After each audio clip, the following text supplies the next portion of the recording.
최근 한국은 중동 주요 3국과 군사 부분에서 엄청난 방산 수출 효과를 보고 있습니다. 이들은 자국을 지키기 위해 한국 무기들이 꼭 필요한 상황에서 서로 윈윈하는 관계가 됐습니다. 이번 방산 무기 계약은 벌써 수십 조를 육박하면서 올해 초부터 한국 방산업 역사상 최고치를 경신할 것으로 예상됩니다. 이런 가운데 한반도에서 군사적 긴장감이 고조되고 있는 상황인데요. 북한의 도발을 중국이 뒤에서 돕고 있었다는 것이 밝혀진 것입니다.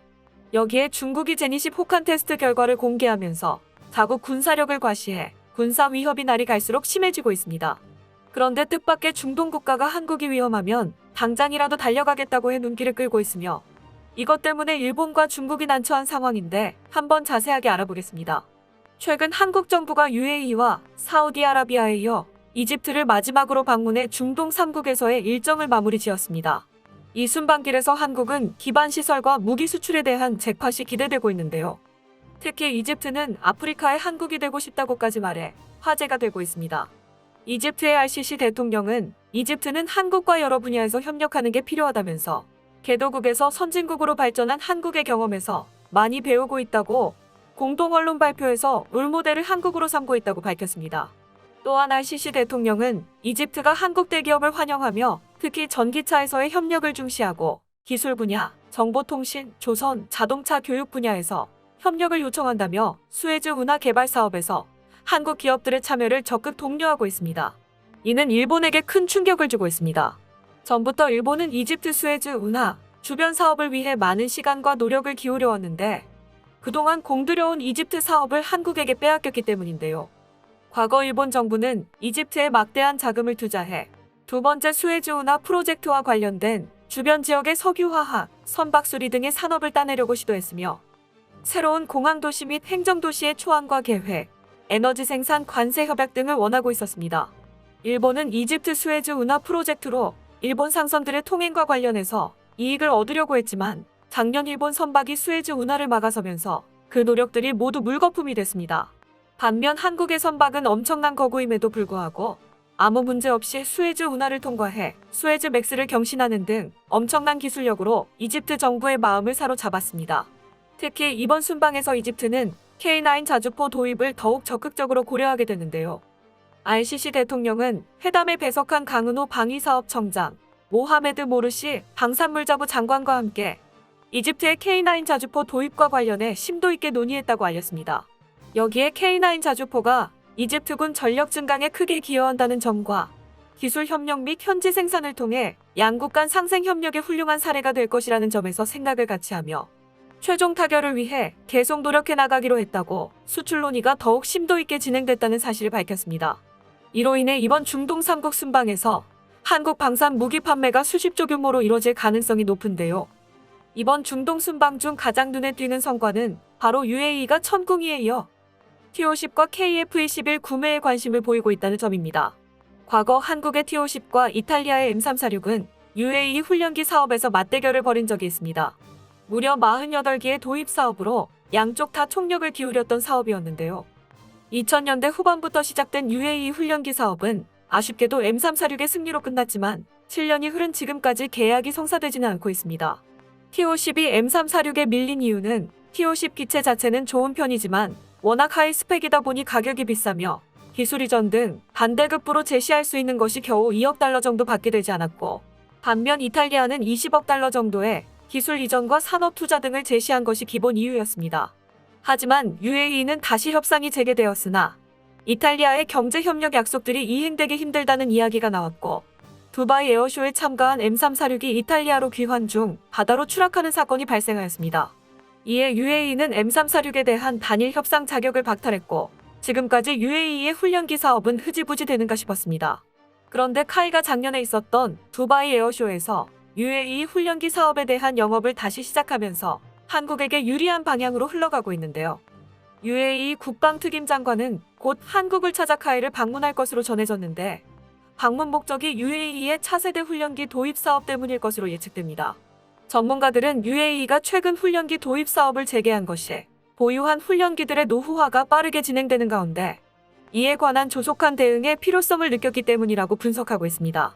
이미 기존의 훈련기 도입 사업을 진행하면서 T-50에 대한 성능 테스트는 완료된 상태이며 M346이 탈락한 관계로 그 차순위가 T-52기에 이번 방문은 사실상 계약을 한다는 것이라고 보고 있습니다. 특히 한국 정부가 최근 UAE와 국방 방산 무기 분야 양해 각서를 체결하면서 탄력을 받은 것으로 알려졌는데요. 한국 정부 관계자는 천궁2 수출이 당장 단기적으로 두드러진 성과로 보이지만 이것은 시작에 불과하다고 밝힌 바 있습니다. 이는 훈련기 수출 사업 등을 염두에 둔 것으로 보이는데 UAE의 훈련기 구매 규모는 60기 정도로 알려졌습니다. 이에 따라 T-50으로 결정되면 훈련기 수출액만 30억 달러, 하나로 약 3조 5천억 원 규모로 이뤄질 예정이며 여기에 유지보수 설비, 조종사 훈련 등 계약을 포함하면 45억 달러, 하나로 약 5조 3,600억 원을 훌쩍 넘어설 것으로 파악됩니다. 현재 수출은 T-50의 명칭으로 수출하지만 한 기당 도입 비용 금액이 900억 원 수준인 것을 고려하면 최소 TA-50 혹은 FA-50 블록 24양으로 수출될 것으로 보이는데요. 전문가들은 이번 계약이 성사된다면 UAE 계약과 함께 FA-50 블록 20 업그레이드에 드는 비용을 확보할 수 있어 FA-50의 수출 효자 역할을 톡톡히 해낼 것으로 예측하고 있습니다. UAE로의 T-50 수출 가능성이 다시 한번 급부상하면서 UAE 공군이 KF-21 구매 가능성도 언급되고 있습니다. 최근 UAE는 고성능 공군 전투기 도입에 난항을 겪고 있습니다.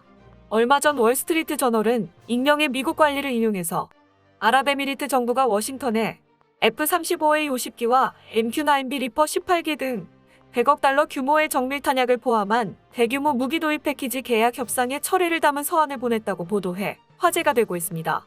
미 정부는 UAE가 개입하고 있는 리비아와 예멘에서 F-35를 운영하지 말 것을 조건을 내세우며 보안을 이유로 계약을 미루고 있었는데요. 너무 까다로운 구매 조건에 UAE는 구매를 포기한다는 서한을 미국에 보낸 것입니다.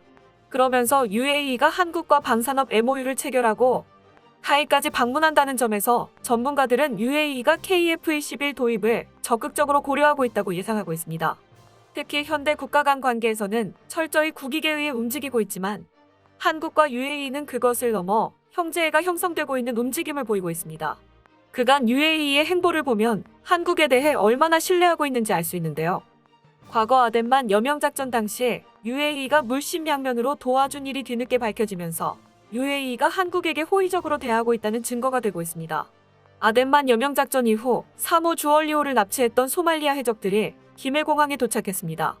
이들을 태우고 온 비행기는 다름 아닌 UAE 왕실 전용기였는데요. 사실 UAE가 아니었으면 소말리아 해적들은 한국으로 압송될 수 없었습니다. 당초 정부의 긴급대책반은 한국 공군의 C-130 수송기를 현지로 급파해 해적 5명을 국내로 이송하려 했는데요. 하지만 민간 항공기가 아닌 군 수송기의 영공 통과는 해당 국가의 허락을 받아야 했으며 이에 오만과 인근 국가의 협조를 요청했으나 이들은 난색을 표했습니다.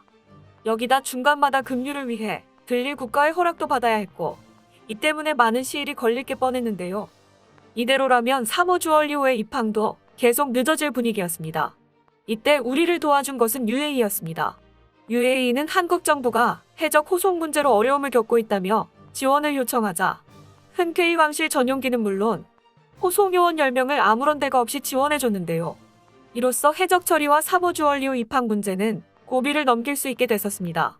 특히 UAE 정부가 해적 호송을 위해 왕실 전용기까지 내준 것에 다른 나라들은 물론 한국 정부 관계자들조차 놀란 눈치였습니다. 전문가들은 사실 UAE가 한국을 인정하게 된 계기는 과거 원전 발주 당시 한국 대통령이 UAE 전 국왕의 묘소를 함께 참배했을 때 그에 대한 존경과 애도를 표하자 현 국왕이 눈물을 흘렸다고 전했는데요. 이후 국방부의 초청으로 방한한 현 국왕은 특전사 요원들의 실전을 방불케 하는 훈련을 참관한 뒤 특전사에게 자국 특수부대 훈련을 요청했습니다. 이런 과정을 통해 UAE는 걸프만 연한 국가 중 처음으로 한국과 전략적 동반관계인 동맹국이 되는데요. 현지 활동 경험이 있는 모한 전문가들은 아랍 국가의 왕실과는 신뢰 구축에 많은 시일이 걸리지만 일단 신뢰를 얻게 되면 친구를 위해 모든 일을 도와주는 경향이 있어 향후 한국이 걸프만 연안 지역에서 활동할 때 UAE의 도움을 받을 수 있을 것이라고 분석했습니다.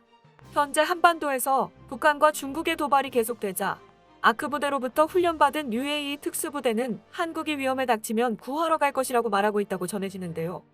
여기에 한국이 중동 국가와 사업을 진행하면 UAE가 중간에서 다리를 놔주거나 한국의 신용을 대신 보증해주는 등 적극적인 자세를 임하고 있습니다. 실제로 사우디 원전 수주를 위해 UAE가 큰 도움을 준 것으로 드러났는데요. 최근 한국 방산 무기 기술이 UAE로 유출되는 불미스러운 일이 있었지만 이는 한국이 퇴직한 연구원에 대한 관리 소홀이라는 문제점과 함께 터져나와 일단락된 것으로 보입니다. 이렇게 중동에서 한국의 위상이 높아지고 있는데요. 한국 방산 무기가 중동에서 성공한 것에 대해 박수를 보내며 앞으로도 한국의 위상이 계속 높아지길 바랍니다. 끝까지 시청해주셔서 감사합니다.